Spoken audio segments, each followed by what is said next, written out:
மேஷராசி அன்பர்களே, உழைப்பால் உயரும் நாள். உழைப்புக்கேற்ற நல்ல பலன் கிடைக்கும். சினிமா சின்னத்திரை கலைஞர்களுக்கு அற்புதமான நாளாக இருக்கும். நல்ல வாய்ப்புகள் கிடைக்கும், பயன்படுத்திக்கங்க. அரசியல்வாதிகளுக்கு இருந்த சில சங்கடங்கள் விலகும். வேலையை பொறுத்தவரையில்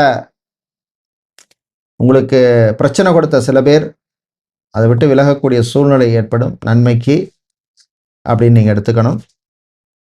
மாணவர்களை பொறுத்தவரையில் அருமையான நாளாக இருக்கும், நல்ல பர்ஃபார்மன்ஸ் கொடுப்பீங்க. விளையாட்டுத்துறை வீரர்களுக்கும் சிறப்பான நாள். காதல் சிலருக்கு கசக்கும். ரிலேஷன்ஷிப்பில் இருக்கவங்க ரொம்ப கவனமாக இருக்க வேண்டிய நாள். நண்பர்களால் சில விரய செலவுகள் வந்து சேரும். ஜாபை பொறுத்தவரையில் டீச்சிங் சம்பந்தமான ப்ரொஃபஷனில் இருப்பவர்கள், ஆசிரியர் தொழில் இருப்பவர்களுக்கு அனுகூலமான நாள். டீச்சராக, ப்ரொஃபஸராக, லெக்சராக, டீனாக, ஹெச்ஓடியாக, பிரின்சிபலாக, எஜுகேஷன் கன்சல்டண்டாக, ட்ரைனராக, ஃபேக்கல்ட்டியாக இருப்பவர்களுக்கெல்லாம் அனுகூலத்தை தரக்கூடிய அற்புதமான நாளாக இருக்கும். இன்று நீங்கள் நல்ல பலனை பெறுவதற்கு வழிபட வேண்டிய தெய்வ வழிபாடு குரு தட்சிணாமூர்த்தி வழிபாடு. மஞ்சள் நிற பட்டு வஸ்திரம் சாத்தி வழிபடுவது விசேஷம். அதிர்ஷ்டமான நிறம் மஞ்சள். அதிர்ஷ்டத்தை தருகின்ற எண் 7.